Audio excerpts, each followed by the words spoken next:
네, 여러분 반갑습니다. 하나님께서 오늘 우리에게 주시는 축복의 말씀 이사야서 9장 1절부터 4절을 통해서 갈릴리 사람, 이런 제목으로 은혜의 말씀을 나누기 전에 본문의 말씀을 제가 받들어 읽겠습니다. 전에 고통받던 자들에게는 흑암이 없으리로다. 옛적에는 여호와께서 스불론 땅과 납달리 땅이 멸시를 당하게 하셨더니 후에는 해변길과 요단 저편 이방의 갈릴리를 영화롭게 하셨느니라. 흑암에 행하던 백성이 큰 빛을 보고 사망의 그늘진 땅에 거주하던 자에게 빛이 비치도다. 주께서 이 나라를 창성하게 하시며 그 즐거움을 더하게 하셨으므로 추수하는 즐거움과 탈취물을 나눌 때의 즐거움같이 그들이 주 앞에서 즐거워하오니, 이는 그들이 무겁게 맨 몽에와 그들의 어깨의 채찍과 그 압제자의 막대기를 주께서 꺾으시되 미디안의 날과 같이 하셨음이니이다. 아멘. 오늘 여기 1절 후반절에 보면 갈릴리를 영화롭게 하셨느니라 했습니다. 과연 이 갈릴리를 영화롭게 하셨음의 의미가 무엇일까요? 마태복음 4장 13절에서 15절에 이렇게 기록되어 있습니다. 나사렛을 떠나 스불론과 납달리 지경 해변에 있는 가버나움에 가서 사시니, 이는 선지자 이사야를 통하여 하신 말씀을 이루려 하심이라 일렀으되, 스불론 땅과 납달리 땅과 요단강 저편 해변길과 이방의 갈릴리여. 사실은 이 나사렛도 갈릴리 지역에 있고 가버나움도 갈릴리 지역에 있습니다. 나사렛에서 가버나움으로 이사하셨다는 것은 예수님께서 이 갈릴리 지역을 떠나 산 적이 없으시다고 하는 뜻입니다. 하나님과 동등하신 예수님께서 이 땅에 육신을 입고 사람이 되셨을 때에 그분이 사셨던 지역이 갈릴리라고 한다면 그 땅이 영화롭다 말하는 것이 마땅하지 않습니까? 그런데 그거 아십니까? 이제 주님께서는 그의 영으로 우리 마음속에 성탄하셨습니다. 만약에 주님께서 지금 우리 마음에 성탄하여 우리 안에 계시다고 하면 우리도 역시 갈릴리를 영화롭게 한 것처럼 그리스도 안에서 저와 여러분들이 영화롭게 된 사람인 것을 믿으시기를 바랍니다. 마태복음 4장 18절로 19절에는 이렇게 기록되어 있습니다. 갈릴리 해변에 다니시다가 두 형제, 곧 베드로라 하는 시몬과 그의 형제 안드레가 바다에서 금을 던지시는 것을 보시니 그들은 어부라. 말씀하시되 나를 따라오라. 내가 너희를 사람을 낚는 어부가 되게 하리라 하시니, 예수님께서 갈릴리에서 베드로와 그리고 안드레를 제자로 삼으셨습니다. 가룟 유다만 남쪽 에돔 출신일 뿐 그 외의 제자들은 다 이 갈릴리 지역 사람들이었습니다. 바로 그 점에서 주님의 신실한 제자들이 다 갈릴리 사람들이었다고 하는 점에서 또한 갈릴리를 영화롭게 하셨다 할 수 있습니다. 이번에 요한복음 4장 46절입니다. 예수께서 다시 갈릴리 가나에 이르시니 그것은 전에 물로 포도주를 만드신 곳이라. 왕의 신하가 있어 그의 아들이 가버나움에서 병들었더니 가버나움도 갈릴리 지역에 속해 있고 가나도 갈릴리 지역에 속해 있습니다. 갈릴리 가나에서 물을 포도주로 만드시는 기적을 베푸셨고 갈릴리 가버나움에서 왕의 신하의 아들을 고쳐 주셨습니다. 물론 예수님께서 예루살렘에서 38년 된 병자를 고치시거나 그 외의 지역에서도 여러 이적을 베풀어 주셨고 또 예루살렘 성전에서 가르치시기도 하셨지만 예수님의 주된 활동 무대가 바로 갈릴리였다고 하는 점에서 오늘 말씀 갈릴리를 영화롭게 하셨다고 하는 말씀이 옳은 것입니다. 마태복음 28장 7절에는 또 이렇게 기록되어 있습니다. 또 빨리 가서 그의 제자들에게 이르되 그가 죽은 자 가운데서 살아나셨고 너희보다 먼저 갈릴리로 가시나니 거기서 너희가 배우리라. 예수님 예루살렘에서 십자가에 박혀 죽으시고 부활하셨어요. 제자들이 함께 따라왔기 때문에 그 예루살렘에서 소집하셔도 되는데 제자들을 굳이 갈릴리에서 이 제자들을 불러내시고 거기서 소집하셨다고 하는 것을 기억하십시오. 그 점에서 역시 갈릴리는 영화로운 곳이었다 그렇게 말할 수 있어요. 이번에는 사도행전 1장 11절입니다. 갈릴리 사람들아 어찌하여 서서 하늘을 쳐다보느냐. 너희 가운데서 하늘로 올려진 이 예수는 하늘로 올라가심을 본 그대로 오시리라 하였느니라. 예수님께서 이제 하늘로 올려지실 때, 즉 승천하실 때는 예루살렘 성 바로 옆에 있는 감람산에서 승천하셨습니다. 근데 그렇게 승천하실 때에 제자들이 모두 120명의 사람들이 모두 그 자리에 모여 있었는데 모두가 다 갈릴리 사람들이었다는 사실입니다. 그리고 그들은 주님 말씀하신 대로 아버지께서 약속하신 것을 기다리며 예루살렘을 떠나지 아니하고 마음을 같이하여 온 마음으로 온 힘으로 기도하게 돼요. 그리고 오순절 날이 이르게 되었을 때 그들 가운데 성령이 임하게 되고 성령이 말하게 하심을 따라 다른 언어들로 말하기를 시작합니다. 사도행전 2장 7절입니다. 다 놀라 신기하게 여겨 이르되 이 말하는 사람들이 다 갈릴리 사람이 아니냐. 그러니까 마가다락방에서 전심으로 기도하며 위로부터 부어주시는 성령의 충만함을 얻고 방언을 말하게 된 사람들, 그리하여 초대 교회의 창립 멤버가 되었던 사람들이 모두가 다 갈릴리 사람들이었다고 하는 점에서 결정적으로 갈릴리를 영화롭게 하셨다고 하는 이 말씀이 성취되었다고 할 수 있습니다. 로마서 8장 29절로 30절에는 이렇게 기록되어 있습니다. 하나님이 미리 아신 자들로 그 아들의 형상을 본받게 하기 위하여 미리 정하셨으니 이는 그로 많은 형제 중에서 맏아들이 되게 하려 하심이라. 또 미리 정하신 그들을 또한 부르시고 그들을 부르신 그들을 또한 의롭다 하시고 의롭다 하신 그들을 또한 영화롭게 하셨느니라. 여러분 여기 부르다라고 하는 말 헬라어 칼레오라고 하는 말에 접두 에크를 붙이게 되면 에클레시아 즉 교회라는 말이 됩니다. 교회란 하나님께 부르심을 받은 사람들입니다. 그런데 그 부르심을 받은 사람들을 영화롭게 하십니다. 어떻게 해요? 성령으로 충만하게 하심으로, 그리고 한 걸음 더 나가서 그리스도의 몸 된 교회가 되게 하심으로 저와 여러분들을 영화롭게 하셨습니다.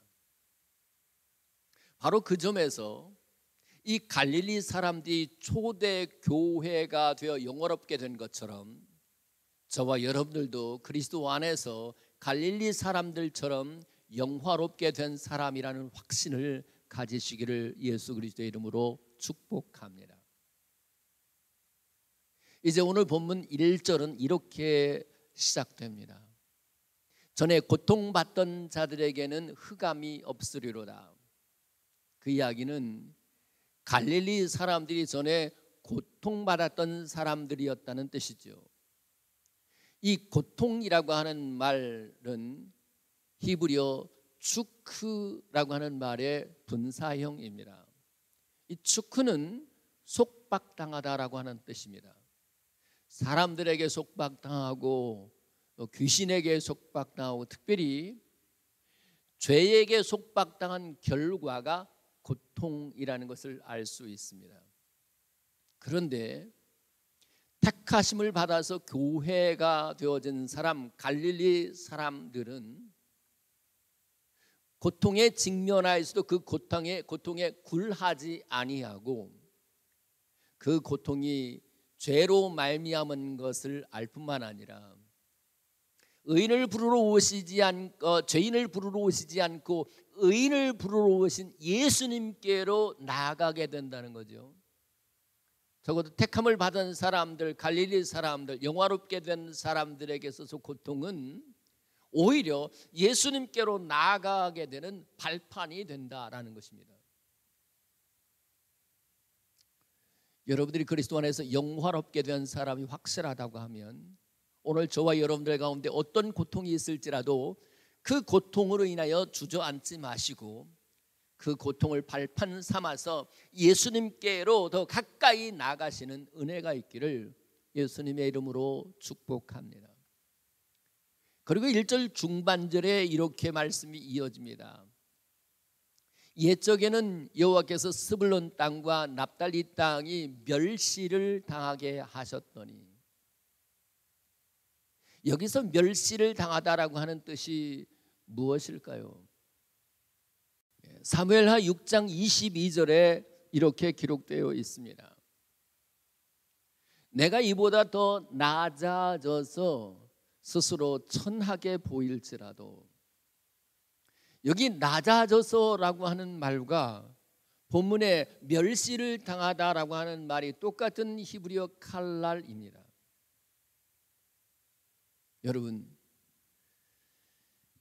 우리가 사람들로부터 무시당하고 업신여김을 받고 멸시를 당하게 될 때 하나님의 사람들은 그것 때문에 마음에 상처를 입기보다는 주님, 내가 사람들로부터 멸시받고 업신여김을 당할수록 나는 주님 앞에 더 낮아지겠나이다. 왜 그렇습니까?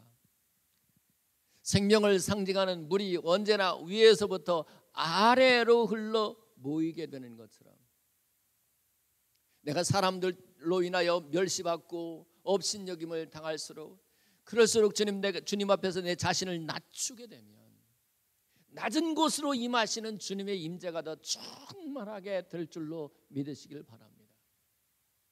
그러니까 하나님께 택함 받아서 영화롭게 된 교회가 된 사람들, 갈릴리 사람들의 모습은 고통과 멸시를 당하면서도 그것으로 인하여 굴하지 아니하고 그것 때문에 오히려 더 주님께 가까이 나가며 오히려 자기 자신을 낮추는 마음으로 주님의 임재하심, 주님이 내 마음에 성탄하시기를 바라는 마음을 갖고 살아간다라고 하는 것입니다.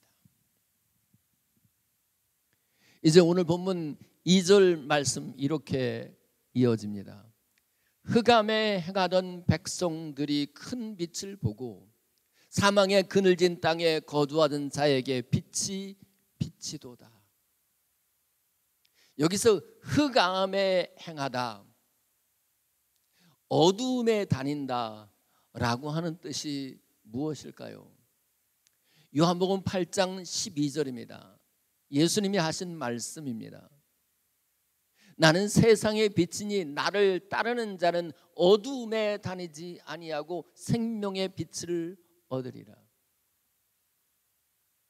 어둠에 행한다 혹은 흑암에 행한다고 하는 것은 참 생명의 빛인, 은혜의 빛인, 큰 빛 되시는 예수님을 따르지 않은 것을 의미합니다.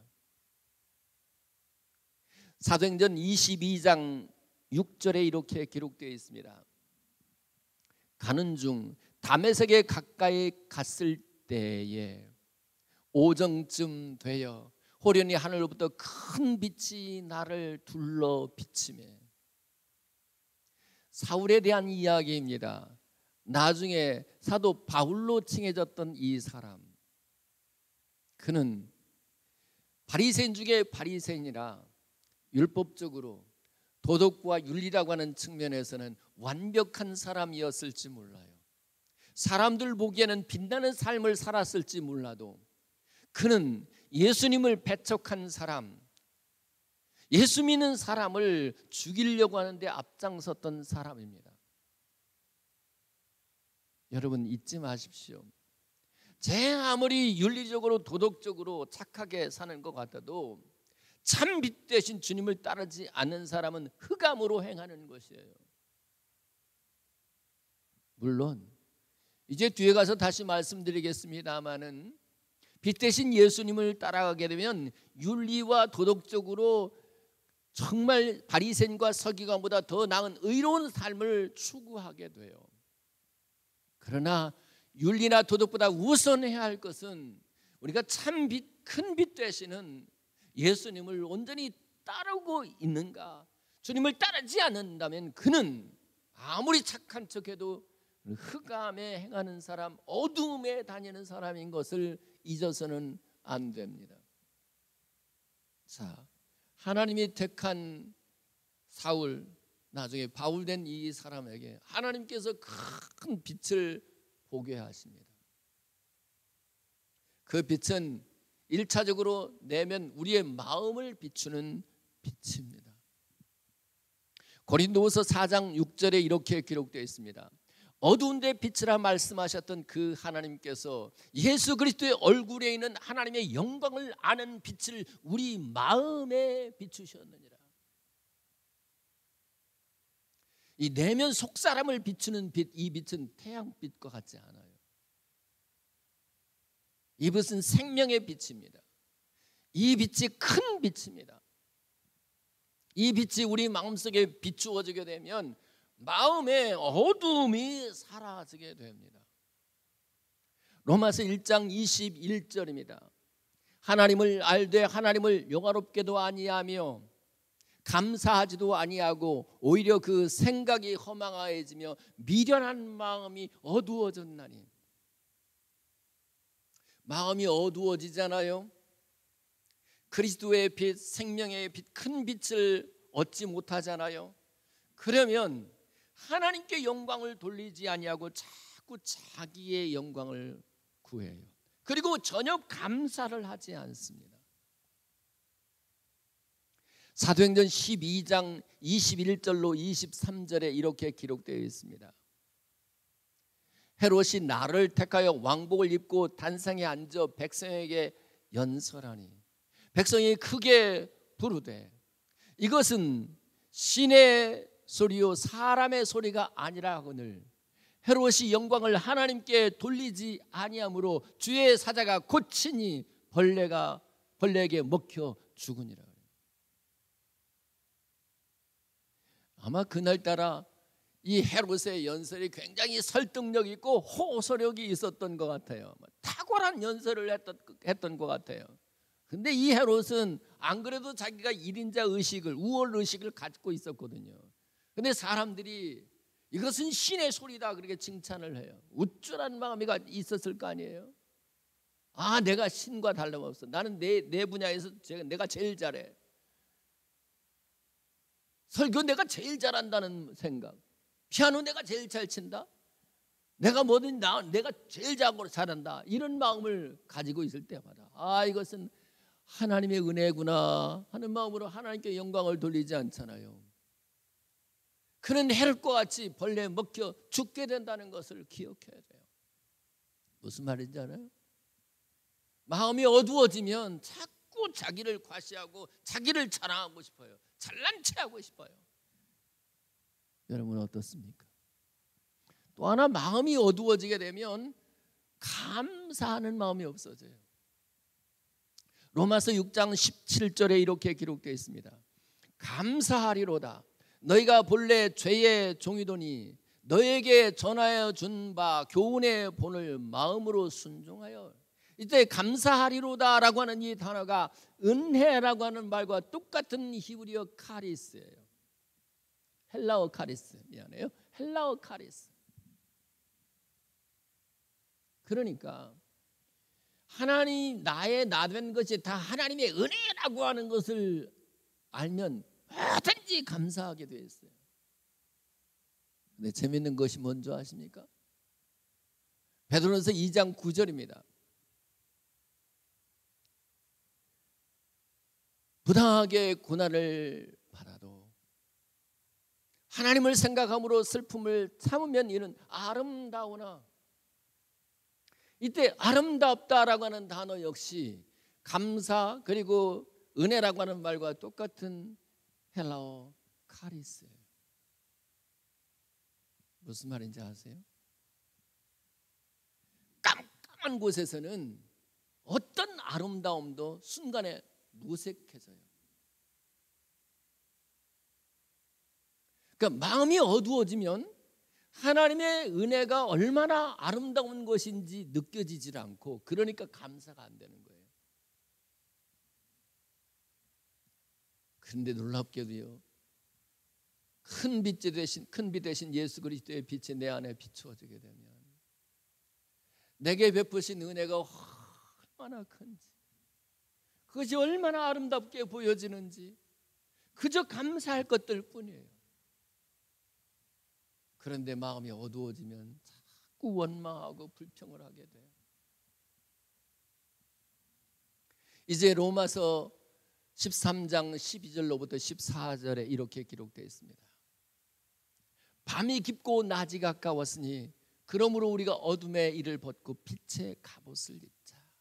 낮에와 같이 단정히 행하고 방탕하거나 술 취하지 말며 음란하거나 호색하지 말고 다투거나 시기하지 말고 오직 주 예수 그리스도로 옷 입고 정욕을 위하여 육신의 일을 도모하지 말라. 여기 그리스도로 옷 입는다라고 하는 것은 빛으로 갑옷을 입는다는 거예요. 이 빛의 갑옷을 입는다고 하는 것은 어둠의 일을 벗어버리는 것을 의미해요. 따라서 그 가운데 방탕하거나 술 취하거나 음란하거나 호색하거나 다투거나 시기하는 모습이 안 나타나요. 이 윤리적인 모습, 도덕적인 모습들이 자연스럽게 나타나는 것이죠. 그래요. 우리가 빛이 되신 예수 그리스도를 내 마음속에 빛으로 얻게 되면 내 마음만 밝아질 뿐만 아니라 그의 삶 자체가 밝아지게 돼요. 어둠에 동조하는 일들이 나타날 수가 없는 것이에요. 마태복음 22장 11절로부터 13절에 이렇게 기록되어 있습니다. 임금이 손님들을 보러 들어올세 거기서 예복을 입지 않은 한 사람을 보고 이르되 친구여 어찌하여 예복을 입지 않고 여기 들어왔느냐 하니 그가 아무 말도 못하거늘 임금이 그 사람들에게 말하되 그 손발을 묶어 바깥 어두운 데 내던지라. 거기서 슬피 울며 이를 갈게 되리라. 이 어두운 데가 어딜까요? 지옥이에요. 지옥 간 이유가 뭐죠? 예복을 입지 않았기 때문에. 그 예복이 뭐예요? 그리스도로 옷 입지 않았기 때문이고, 그 얘기는 뭐냐면 빛의 갑옷을 입지 않았기 때문에 그래요. 말을 바꾸면 우리가 큰 빛 대신 예수 그리스도의 빛을 얻고 그리고 다시 그 빛으로 빛의 갑옷을 입게 되면 그는 결코 지옥에 떨어질 일이 없다고 하는 사실입니다. 바로 그 사람이 영화롭게 된 갈릴리 사람들, 성령을 받아서 교회가 된 영화롭게 된 바로 저와 여러분들인 것을 믿습니다. 이제 오늘 본문 3절과 4절의 말씀 이렇게 이어집니다. 주께서 이 나라를 창성하게 하시며 그 즐거움을 더하게 하셨으므로 추수하는 즐거움과 탈취물을 나눌 때 즐거움과 같이 그들이 주 앞에서 즐거워하오니 이는 그들이 무겁게 맨 멍에와 그들의 어깨의 채찍과 그 앞제자의 막대기를 주께서 꺾으시되 미디안의 날과 같이 하셨음이니이다. 여러분, 영화롭게 된 갈릴리 사람들 혹은 그리스도 안에서 영화롭게 되어서 주의 몸된 교회가 된 저와 여러분들 즐거워해야 할 이유가 뭐냐면 두 가지예요. 하나는 주께서 그 나라를 창성하게 하셨기 때문이에요. 또 하나는 주님께서 친히 이 멍에와 그리고 어깨의 채찍과 그리고 앞제자의 막대기를 친히 주님께서 꺾으셨기 때문에 그래요.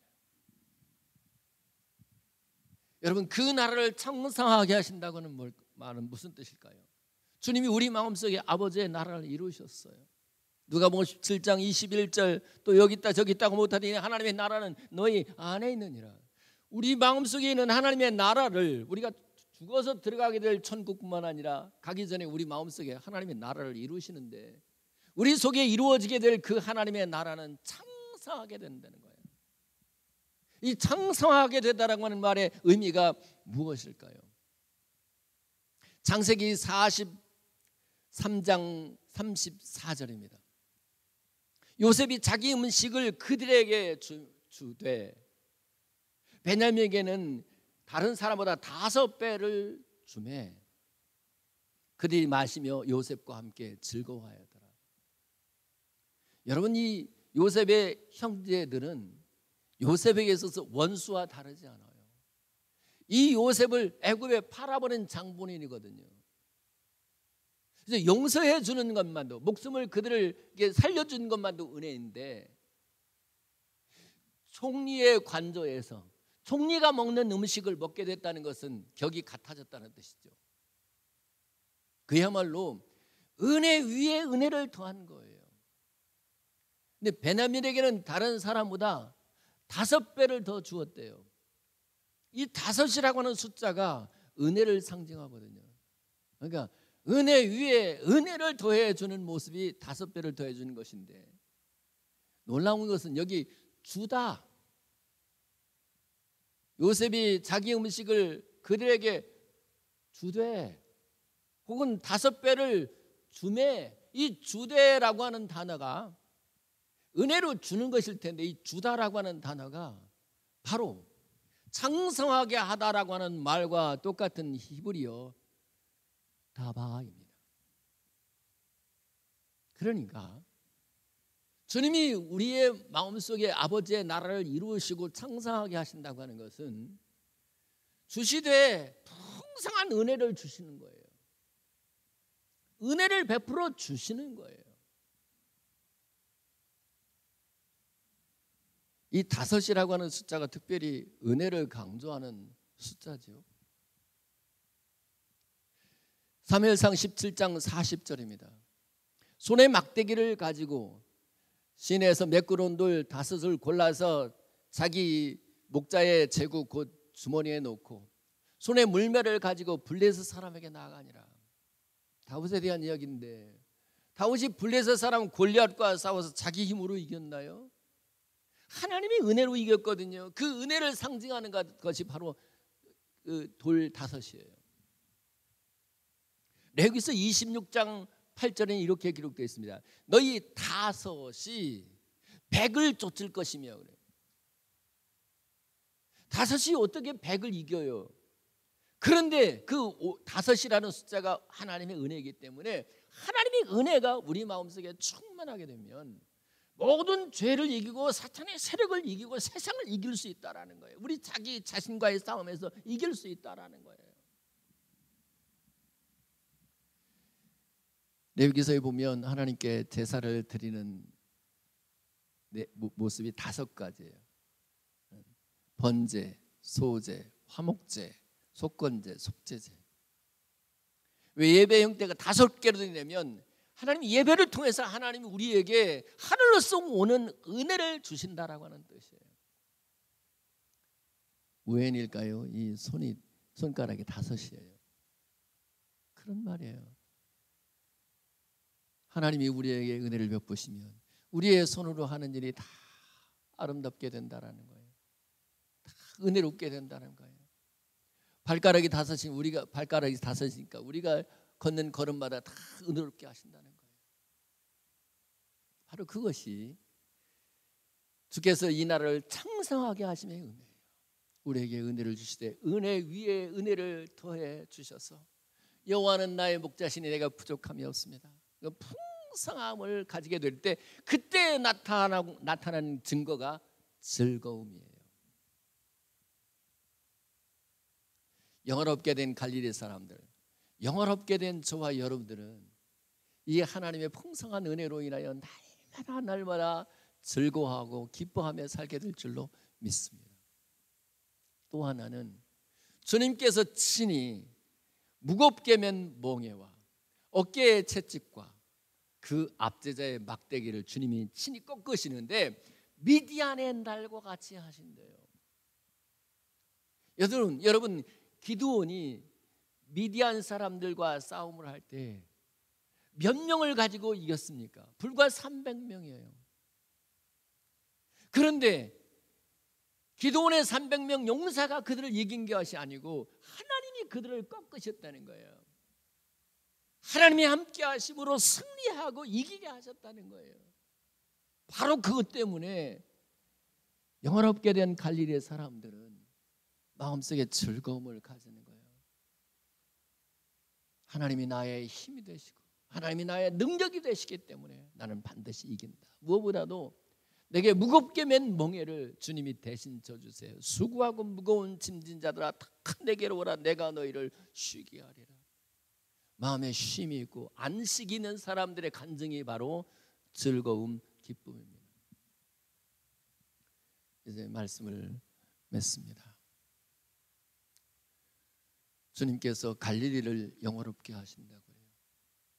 주님이 갈릴리에서 주로 사셨고 주로 활동하시고 갈릴리에서 제자를 택하시고 부활하신 예수님 갈릴리에서 제자를 다시 소집하시고 갈릴리 사람들이 감람산에서 주님의 승천을 목격하고 그 갈릴리 사람들이 초대교회의 핵심 키 멤버가 돼요. 저와 여러분들이 이제 오늘 주의 몸된 교회의 지체들이 되었다고 하면 저와 여러분들이야말로 갈릴리 사람들이에요. 영화롭게 된 사람들의 특성은 뭐냐면 고통을 당해도 그 고통에 굴하지 않아요. 그 고통을 발판으로 삼아 예수님께 더 가까이 나아가요. 멸시를 당할 때도 그것 때문에 마음속에 시험 들지 아니하고 하나님 내가 더 낮아지겠습니다. 그럴 때 낮은 곳에 임하시는 주님의 성탄하심과 임재하심을 경험할 수 있게 돼요. 그리고 그는 큰 빛을 흑암 중에서도 경험하게 돼요. 그렇게 마음에 빛을 얻게 되면 그는 영광을 오직 하나님께만 돌려요. 늘 감사하게 돼요. 그리고 그리스도로 옷을 입고 빛의 갑옷을 입게 됨으로써 어두운 지옥에 떨어질 리가 없게 돼요. 또 하나 마음속에 영화롭게 된 사람들은 마음속에 즐거움이 있어요. 그 이유는 주님이 그 나라를 창성하게 하시기 때문인데 이 창성함의 의미가 뭐라고요? 주시는 거예요. 주님이 우리에게 은혜를 주시는 거예요. 주시되 은혜 위에 은혜를 더하시는 거예요. 생각해 보면 내가 받은 것이 다 하나님의 은혜잖아요. 이거 아는 사람은 마음에 늘 즐거움을 가지게 돼 있어요. 무엇보다도 주님께서 우리 그 무겁게 맨 멍에 우리 어깨에 그 채찍과 압제자의 멍에를 막대기를 주님께서 꺾으시고 주님이 이기게 하시는 거예요. 이런 즐거움이 저와 여러분들에게 있기를 예수님의 이름으로 축복합니다. 할렐루야.